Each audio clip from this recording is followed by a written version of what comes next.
All right, good day, everybody. Mike here from Northeastern Dirt Property Maintenance. I am doing a couple mods on this Kioti bucket over here. So, as you can see, I have done a couple mods right there by putting those hooks on. Weld-on hooks. So I have weld-on hooks out there in the Kubota bucket. So you got to have hooks on your bucket of your tractor, pretty much. It's pretty much a must. Or else you're slinging with slings or chains all the way around the bucket. It's just a pain in the ass. So you might as well get some weld-on hooks and weld them to the bucket, or order yourself a pre-made bracket with the hooks already on it. Whatever you do, totally up to you. But I try to never weld my hook directly to the bucket. I always nip off a little piece of plate steel or bar stock, weld it on there, just to cover more surface area so you don't get your hook welded directly to your bucket and tear it out when you're lifting. It just gives you more contact area and more surface area and much more strength when you're lifting things. So that's the reason I put a metal base down versus welding this hook directly to the bucket.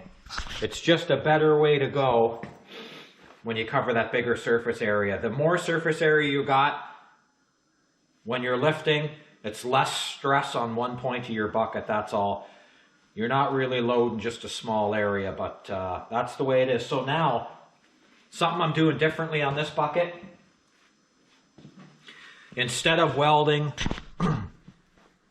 a big bullhorn hooked in the middle of the bucket like I did on the Kubota bucket, I'll show you guys. I did something different. I ordered this receiver off Amazon, just a cheap little receiver. Well, not really cheap anymore, 25 bucks or whatever, but I'm going to weld this little 2-inch receiver in the middle of the bucket on top this time.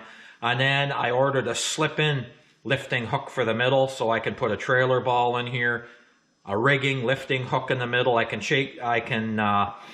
just change the sort of attachment I'm sticking in this receiver. So that's what I'm doing today.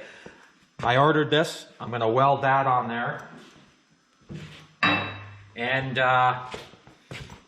it just makes it a little more universal. So I got my center line, as you guys can see, the center line right here. That's the center line of the bucket pretty much. And I am just going to weld that on there.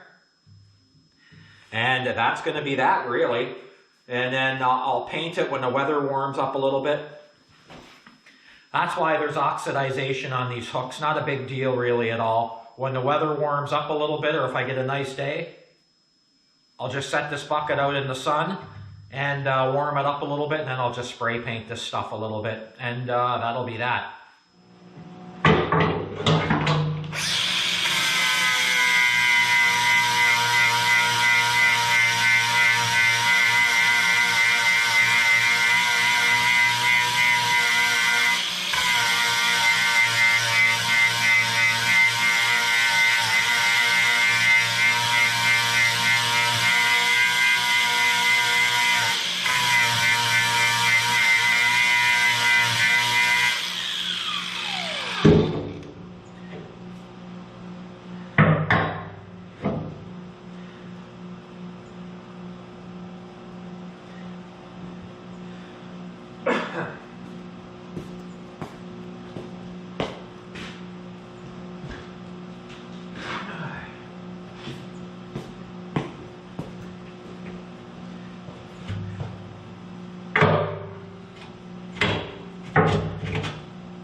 I just want to make sure that this is somewhat square.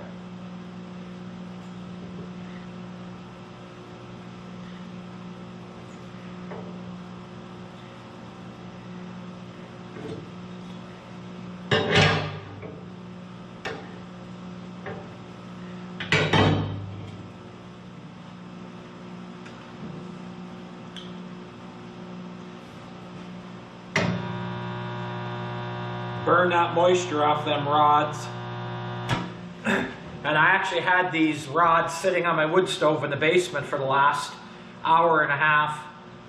And because they do collect that flux coating on the outside, basically, it collects moisture. Unless you got a rod oven, it's going to draw moisture. So I dried them out. And we'll get her tacked.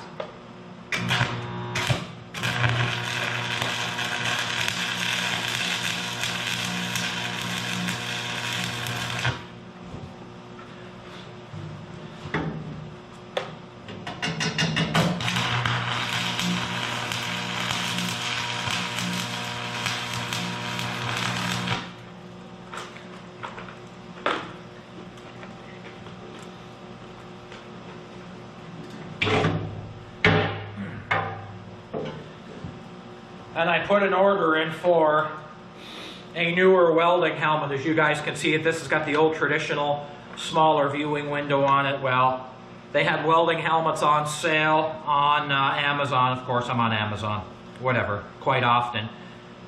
But generally only buying really what I need and can consume. But kind of like shop necessities, I guess you could say. But anyway, I saw these welding helmets. And they're on sale for 30% off. Auto tint window. They got the big viewing screen on the front, the big window in front. You guys will see when it comes, at least double the size of these, right? And so I thought, wow, they're pretty much $80 shipped to your door. And they had really, really good reviews. Like 95% of the reviews were good on the welding helmet. So I go, I'm going to pick one of those up. So it was like $80, taxes, shipping to the door and everything. 30% off, so I go, I'm going to try one. And of course, as I get older, my eyes aren't as good either, and that's just the way it goes, man.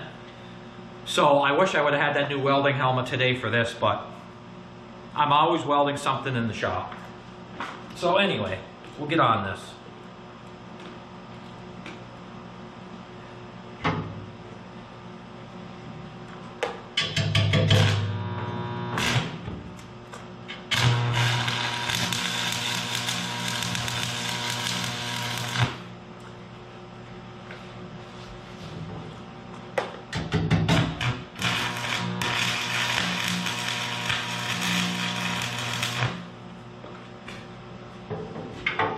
All right, it's all tacked in.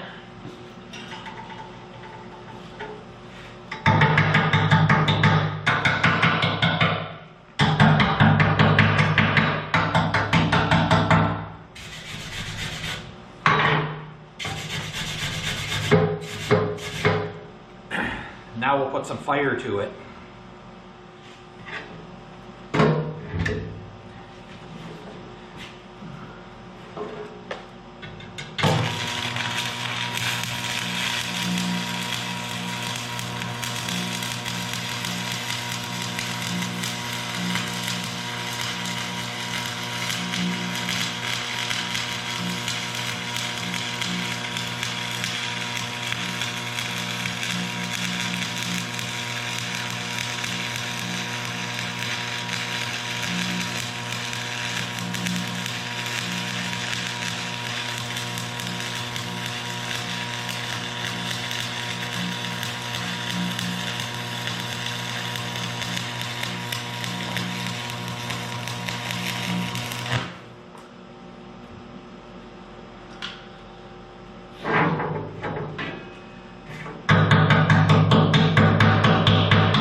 So now, you want to put a trailer ball on here. You want to fool around.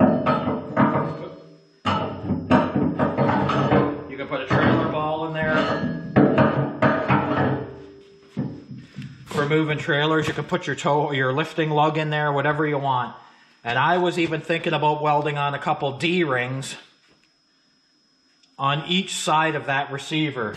I was going to weld a D-ring here and a D-ring on the other side. And then I go, well, how cluttered do I want the top of that bucket looking? I thought it might look a little too cluttery. There's our finished product right there. So you can put anything in there you want.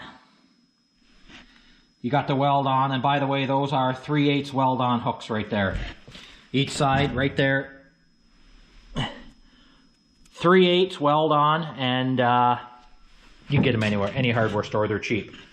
Well, they're probably real cheap if you're American, but not here in Canada. Nothing's really cheap. So anyway, that's all I'm up to today.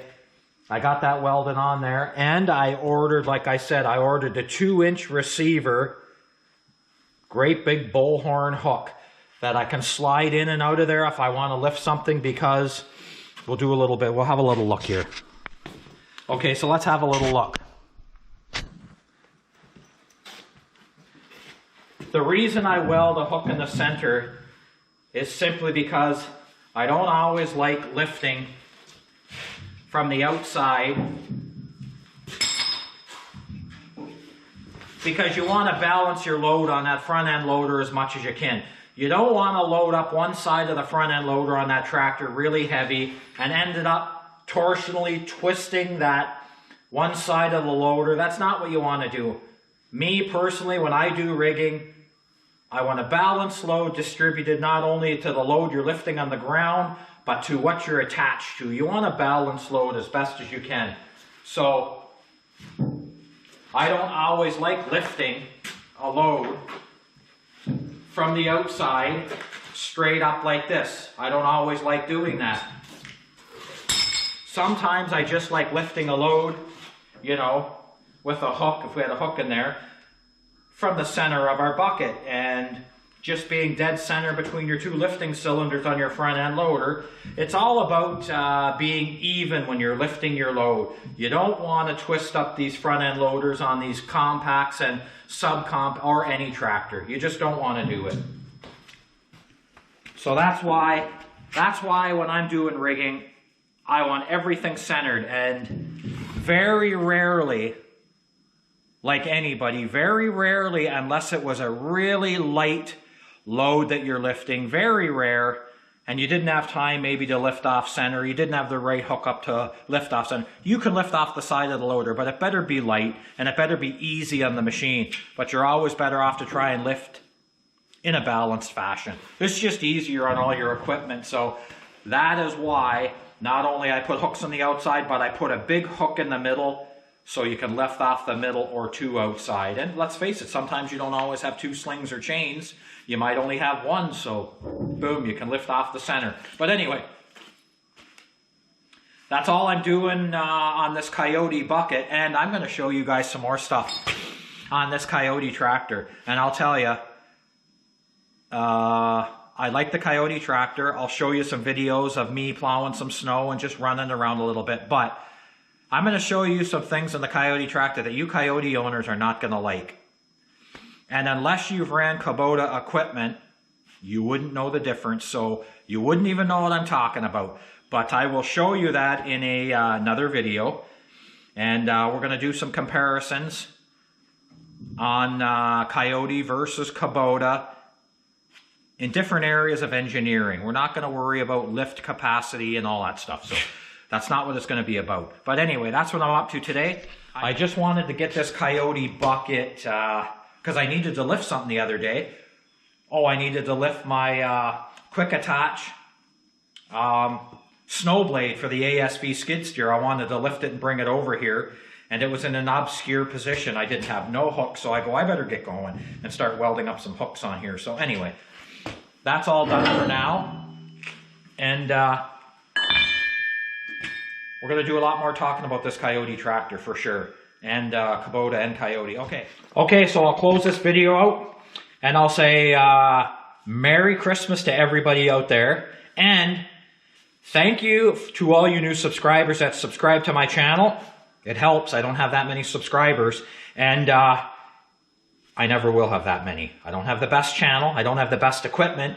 And that's just the way it is. It's never going to change. I'm not going to be the best at anything. So what you see is what you get. But anyway, Merry Christmas to you guys. Thanks for tuning in. And thanks to all you new subscribers too. I really appreciate it. Thanks.